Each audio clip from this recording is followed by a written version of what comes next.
Tardes o buenos días. Hoy daremos inicio a otro video. Antes de iniciar, quiero comentar que voy a hacer una serie de videos que tienen que ver con el conjunto de la economía, pero para fines prácticos o metodológicos voy a empezar de manera convencional a partir o particionar la economía.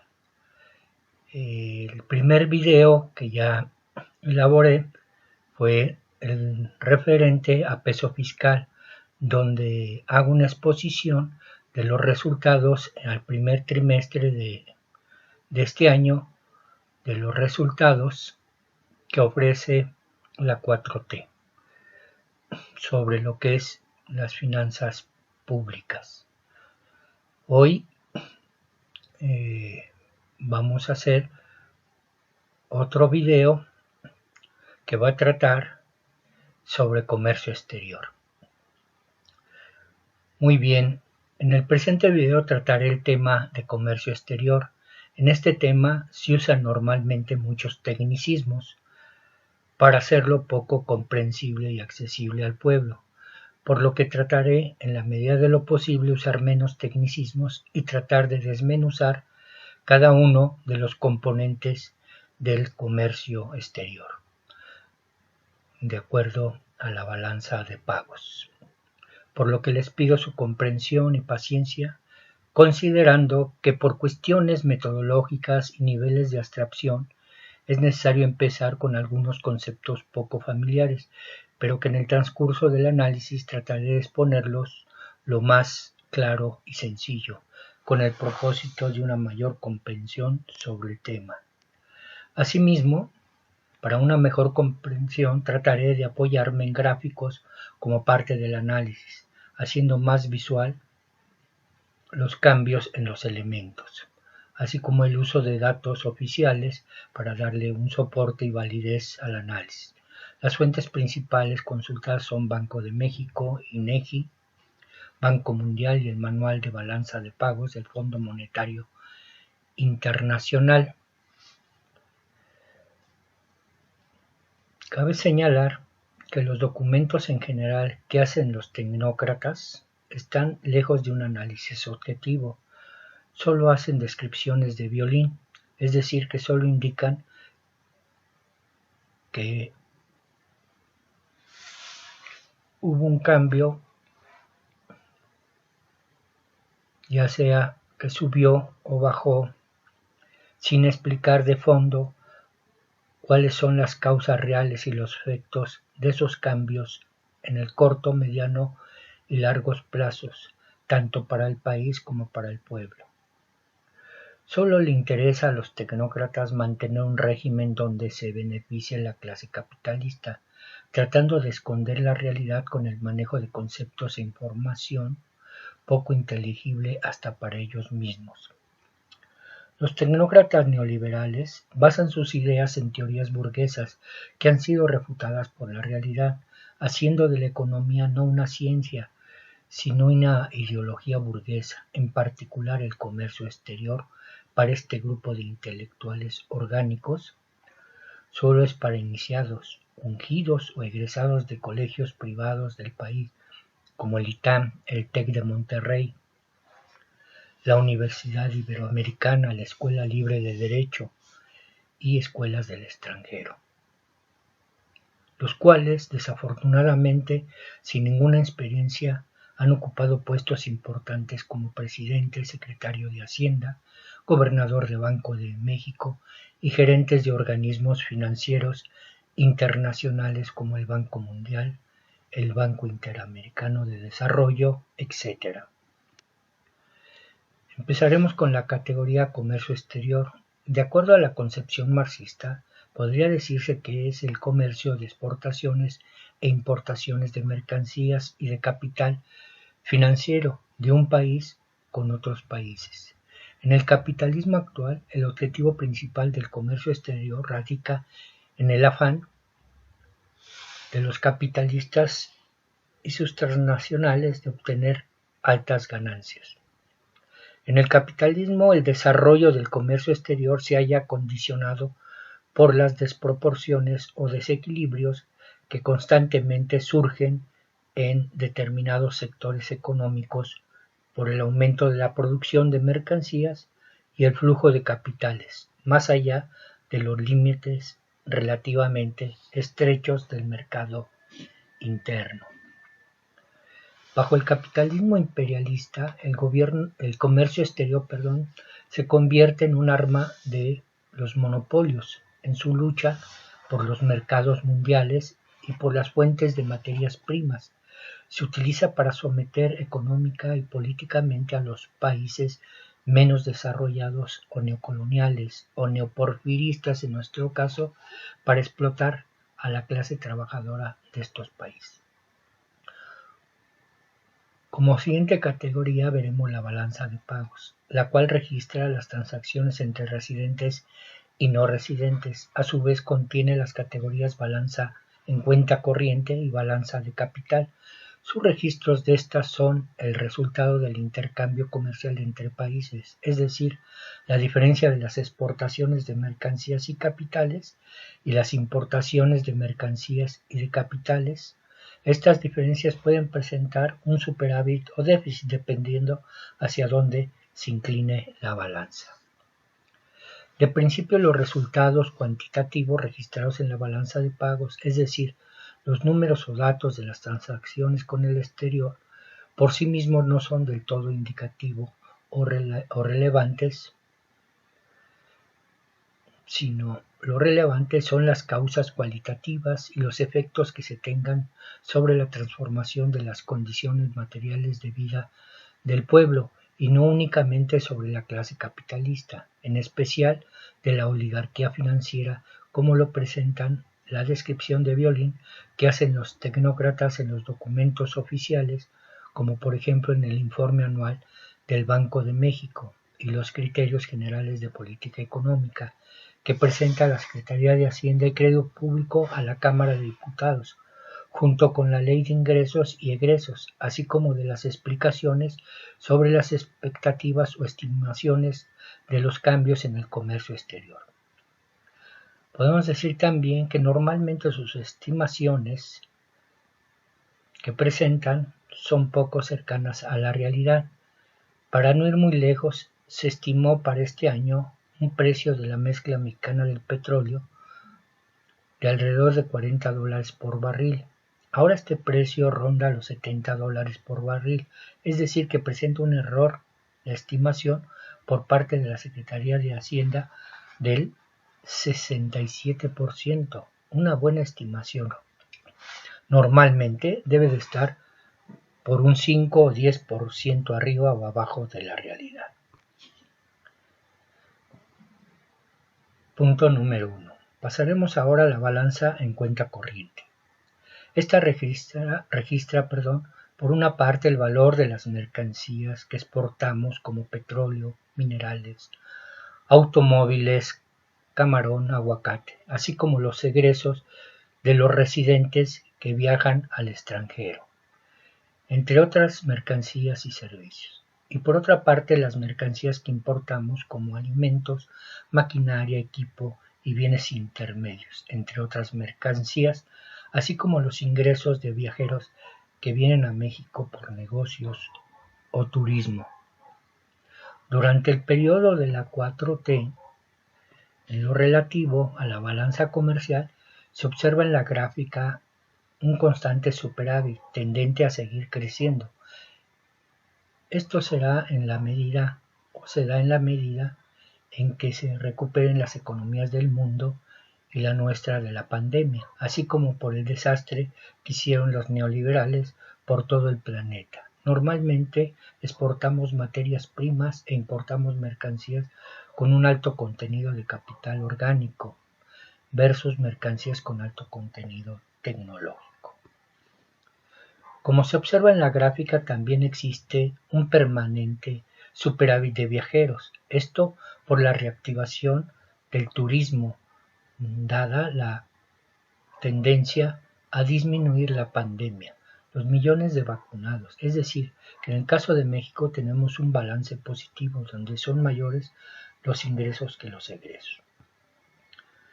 Podemos decir que los principales factores de los resultados de la balanza en cuenta corriente son la disminución en general de la pandemia en el mundo, las medidas de control, la atención del sector salud, el rescate de hospitales, la compra regular de vacunas y el programa de vacunación, el combate a la corrupción, el acuerdo comercial con Estados Unidos y Canadá, las políticas sociales y económicas al interior, lo que ha contribuido a abrir la cerradura de la puerta del flujo y crecimiento de la producción, el comercio exterior e interno, y los servicios, por ejemplo, en el caso del flujo de viajeros internacionales, se muestra una recuperación, lo que refleja la entrada de más ingresos que egresos, es decir, un superávit, además de que está haciendo una apertura de los servicios turísticos, entre otros, lo cual está permitiendo la recuperación de este sector. Bueno, cuestionamiento todoterreno. Las palabras comercio exterior, macroeconomía, microeconomía, balanza de pagos, entre otros, son conceptos convencionales para analizar desde el marco teórico de los economistas clásicos neoclásicos, o como personajes como Hayek o Milton Friedman, etc. Los números macroeconómicos del comercio exterior durante el periodo de la 4T, aun cuando muestran una franca recuperación, no dejan de ser fríos. En algunos casos parecen convincentes del inicio del desarrollo de México, en la voz de los expertos nacionales y extranjeros. Sin embargo, a nivel micro, o todoterreno como yo le llamo, estos resultados cuantitativos tienen que cuestionarse a la luz de la realidad sobre la situación actual de las condiciones materiales de vida del pueblo mexicano. Las principales mercancías que exportamos son en su mayoría materias primas como la madera e insumos no renovables, entre los que se encuentra el petróleo y los minerales. Además de que solo se exportan mercancías con un alto contenido de valor que desafortunadamente producen las empresas transnacionales, por ejemplo la industria automotriz, la industria de tecnologías de la información, las maquiladoras que usan insumos nacionales muy baratos y pagan salarios muy por debajo de lo que ganan los obreros en su lugar de origen, lo cual permite a las transnacionales transferir altas y jugosas ganancias a sus países o a otros países para continuar explotando a la clase trabajadora, saqueando los recursos y acumulando más riqueza. Un superávit en la cuenta corriente, per se, no determina ni garantiza el desarrollo económico y social de un país, sino lo determina una mejor distribución de la riqueza, la planeación de los recursos, el cuidado ambiental y sobre todo la inversión en el desarrollo de las fuerzas productivas propias, la cual deben orientarse a diversificar y sustituir nuestro tipo de exportaciones e importaciones y depender cada vez menos de la tecnología del exterior. Cuidar el ambiente y reducir la transferencia de ganancias al exterior. Es imprescindible inventariar, planear y cuidar los recursos no renovables para que las futuras generaciones cuenten con ellos, por lo que se deben de abandonar los análisis tecnócratas neoliberales de violín que hacen los centros industriales, financieros, públicos y académicos, y empezar por realizar un análisis integral de los cuales hoy existen muy pocos y sobre todo objetivos. Para el pueblo viajar, hospedarse, comer, etc. es una actividad inalcanzable por las condiciones en que vive, pobreza, marginación, discriminación, salarios miserables. En este caso, quienes disfrutan y se benefician realmente de los centros turísticos y se apropian de ellos son los políticos como Carlos Salinas, Diego Fernández, este último con los terrenos de Punta Diamante, así como también salen beneficiados los hoteleros, las agencias de viaje, los viajeros extranjeros que cuentan con mejores salarios y prestaciones, podemos encontrarnos en Cancún sobreos de Francia, Alemania, Inglaterra, Estados Unidos, Japón turisteando en los mejores lugares turísticos de nuestro país o viviendo en lugares como San Miguel de Allende, Guanajuato, por citar un lugar. Podríamos seguir analizando y cuestionando los resultados de la balanza en cuenta corriente y sus componentes, pero creo que con lo expuesto se dan elementos para deducir muchas otras anomalías como las importaciones de gasolina, la compra de palacios en el exterior por políticos, los contratos leoninos a empresas transnacionales españolas, estadounidenses, etc., e inclusive la contratación de grupos de narcotráfico y paramilitares para el trasiego de armas, drogas, trata de blancas, el paso ilegal de migrantes. Tenemos el caso García Luna y García Cabeza de Vaca, entre muchos otros más. Hoy el mundo está transitando por una serie de cambios, y no porque no quiera, sino porque está en la antesala de una distribución geoeconómica y política con el bloque chino-ruso y sus aliados, los cuales tienen una expansión sin precedentes. Por su parte, Estados Unidos, por más que quiera detener las inversiones de estos gigantes hacia los países menos desarrollo vía la guerra o bloqueo, revive la frase del comandante Fidel Castro: el capitalismo tiene fecha de caducidad. México, sin temor a equivocarme, está transitando hacia un comercio exterior basado en equidad entre las naciones, dejando atrás el entreguismo por parte de los patrias corruptos, tanto políticos, empresarios, intelectuales orgánicos, medios de comunicación, contratados para proteger los intereses norteamericanos. Yo me pregunto a qué fue el narco Cabeza de Vaca y Samuel García a Estados Unidos. A entregar otra vez el país o parte del país como Nuevo León. En general, los factores que determinan y siguen pesando en nuestras transacciones con el exterior son las decisiones que tomaron los neoliberales durante el periodo 1983-2018, por ejemplo con la apertura indiscriminada de nuestro comercio con el exterior llamado libre mercado, que disfrazaba a los grandes tiburones o grandes monopolios del entreguismo de nuestros recursos y ahorros al capital extranjero y a los empresarios neoliberales, todo en detrimento del pueblo. Otro factor actual es la pandemia que nos ha mantenido inactivos. No obstante, la 4T viene haciendo un fuerte contrapeso a ello, tomando medidas económicas, sociales, políticas que vienen contrarrestando la pandemia, el entreguismo y la destrucción del país por un grupo de vendepatrias corruptos.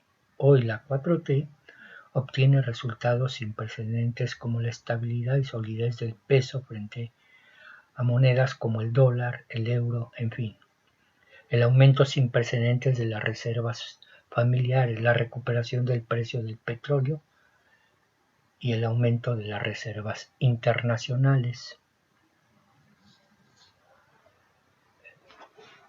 Ahora pasaremos a ver qué son los márgenes de sobre y su evaluación del peso frente al dólar y su situación actual. Como se muestra en la gráfica, el índice del peso frente al dólar durante el periodo de la 4T ha estado por arriba del 100%, lo que significa que se encuentra sobrevaluado o apreciado nuestra moneda, es decir, que se compran mercancías con menos pesos por dólar. En el caso contrario, que estuviera el índice por abajo del 100%, entonces el peso se encontraría devaluado o depreciado, es decir, que pagaríamos más pesos por un dólar. La apreciación del peso refleja la estabilidad y fortaleza de nuestra economía en el mundo. Para las personas todoterreno, la revaloración de nuestra moneda contribuye a obtener productos de consumo y consumo intermedio más baratos, sin descuidar que los productores del país no salgan afectados. Sin embargo, el caso del Maseco, que se quedó con las actividades del comercio del maíz de la CONASUPO, es decir, la Compañía Nacional de Subsistencias Populares. Este personaje es familiar político de los Salinas de Gortari y quiere hacer una guerra de precios con otros empresarios opositores, empujar el precio de la tortilla por arriba del valor real de esta mercancía tan indispensable para la alimentación de los mexicanos, por lo que la 4T está buscando poner límites a los precios de la tortilla, entre otras mercancías como el gas, o bien importar maíz si el Maseco no detiene su compañía de especulación.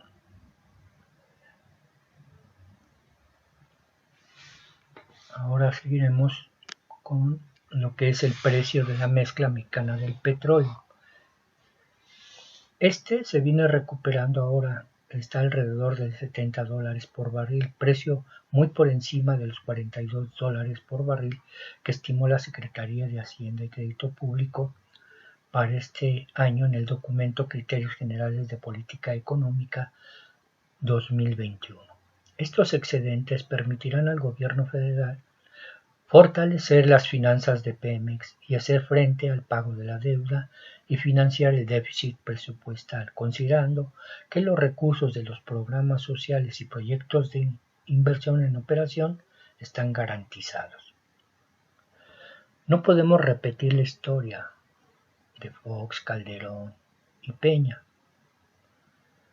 los cuales maiciaron a los gobernadores, senadores, diputados, políticos, medios de comunicación, jueces, magistrados, funcionarios, intelectuales orgánicos, sin que los mexicanos todoterreno recibieran beneficios de los grandes yacimientos petroleros que se agotaron como Cantarell y de los ingresos vía precios, siendo el precio más alto históricamente de la mezcla mexicana en esos sexenios, el cual rondó en alrededor de $100 por barril. Por su parte, las reservas internacionales son activos financieros que el Banco Central invierte en el exterior. Su característica principal es contar con liquidez, es decir, con la facilidad de uso de dinero para saldar rápidamente obligaciones de pago fuera del país. Estos recursos financieros contribuyen a dar estabilidad económica al país. Además, es una herramienta para contener problemas financieros, minimizar el riesgo cambiario y la fuga de capitales. Posibilita el manejo cambiario, permite la creación de fondos de inversión y es útil para mejorar la presencia del país en mercados y organismos internacionales. Además, cabe señalar que estas reservas no deben de usarse para beneficiar a los capitalistas que especulan con los precios del dólar, que sacaban sus ganancias al final del ciclo político, económico o sexenal, o en el momento que se dejaron de tener jugosos intereses por la reducción de las tasas internas de interés, sino para fortalecer la estructura económica interna que fue desarticulada para saquear y explotar a la clase trabajadora. Pasaremos a un punto 2, hacia lo que es la cuenta de capital. Esta muestra las transferencias de capital por cobrar y por pagar entre residentes y no residentes, y la adquisición y disposición de activos no financieros no producidos entre residentes y no residentes. Los principales componentes de la balanza de capital son la cuenta financiera, los préstamos y endeudamiento, la inversión directa, la inversión en cartera, las remesas familiares y los errores y omisiones. Pasaremos a ver los préstamos netos versus endeudamiento neto. Es la diferencia entre las variaciones del valor neto debidas al ahorro y a las transferencias de capital y las adquisiciones netas de activos no financieros. Si el monto es negativo, representa endeudamiento neto. En la gráfica se observa que los saldos que prevalecen son negativos. La inversión directa. Los niveles de inversión directa se están recuperando como se muestra en la gráfica. En el caso de que el signo sea negativo, significa entradas de capitales y el signo positivo salidas. Durante la 4T el signo ha sido negativo. Las inversiones se componen de nuevas inversiones, reinversiones y cuentas con la matriz como lo muestra la gráfica, siendo el componente principal las nuevas inversiones que realizan principalmente las transnacionales en sectores económicos altamente rentables, por ejemplo la minería a cielo abierto, pozos petroleros a flor de tierra, en informática, etc. La inversión en cartera. Podemos ver en la gráfica de inversión en cartera que presenta una salida constante de recursos o más coloquial una fuga de capitales financieros y ganancias por parte de los inversionistas que retiraron del mercado financiero sus inversiones y ganancias. Hay que tener presente, como decía Marx, que el capital no tiene nacionalidad, menos cuando tenemos traidores a la patria que sirven a los intereses de los capitalistas. Se requiere buscar alternativas que estimulen a los capitalistas del país a invertir en o para la transformación de México, lo cual ellos mismos saldrían beneficiados. Estos capitalistas deben de dejar de pensar como abarroteros de especular para obtener jugosas ganancias, como el más seco. Otra alternativa es abrir la inversión o flujo de capitales al bloque chino-ruso, con ciertas restricciones de todo orden y equidad. La inversión extranjera directa y en cartera, si bien son puntos importantes en la reactivación y crecimiento económico, ello no garantiza el desarrollo del pueblo, la generación de empleo, la independencia científica y tecnológica, etc., sino al contrario, produce una alta dependencia tecnológica, salida constante de capitales, marginación, pobreza de los pueblos, principalmente originarios, así como un deterioro del ambiente, desplazamiento de las comunidades de sus tierras, saqueo de recursos, explotación de la clase trabajadora. Cabe señalar que las inversiones que se están realizando, como el Tren Maya, la refinería de Dos Bocas, el Transísmico, el aeropuerto, etc., están ocupando fuerza de trabajo de las zonas. Sin embargo, la tecnología que aún está siendo suministrada por las grandes transnacionales, los centros de investigación públicos y privados se encuentran rebasados, no porque no cuenten con recursos, sino porque la herencia corrupta y la generación de investigadores orgánicos que están más preocupados por sus becas, las cátedras CONACYT y bonos que reciben por estar dentro del Sistema Nacional de Investigadores, tanto del sector público o investigadores del sector público como investigadores privados. Las remesas familiares. Estos son los recursos que los connacionales envían a México. Estos recursos son de suma importancia, principalmente para el sustento de sus familias de los estados del sur y sureste del país, que por siglos fueron abandonados, marginados y llevados a la pobreza. También contribuyen al fortalecimiento del tipo de cambio, aumentar nuestras reservas internacionales y contar con ahorros para financiar las compras y hacer frente a cualquier inconveniente. El Estado mexicano tiene la obligación de velar por los pueblos que históricamente quedaron al margen de la riqueza, que fueron despojados de sus tierras, por lo que tuvieron que emigrar no por placer, sino para mantener a sus familias, además de que los usureros como Oxxo, Electra, Coppel, entre otros, cobran entre 15 y 20% por los envíos de los ahorros de los migrantes a sus familiares. La 4T tiene que desplazar a estos usureros con la creación de más y más sucursales del Banco del Bienestar en todo el país y apoyarse con la entrada de cajeros automáticos de China. Errores y omisiones. Este último rubro de la cuenta de capital sirve como renglón de ajuste o donde se esconde todo el comercio negro, es decir, en donde se registran otras de las muchas formas de la fuga de capitales transnacionales, como el lavado de dinero por corrupción y el crimen organizado, con la anuencia de la banca comercial y central. Como se observa en la gráfica, siempre ha sido una constante la fuga de capitales, como se muestra. La pregunta es, en este rubro es donde se registran las donaciones, apoyos donativos que hace la Embajada de Estados Unidos fuera de la ley a las asociaciones civiles de Claudio X y otras.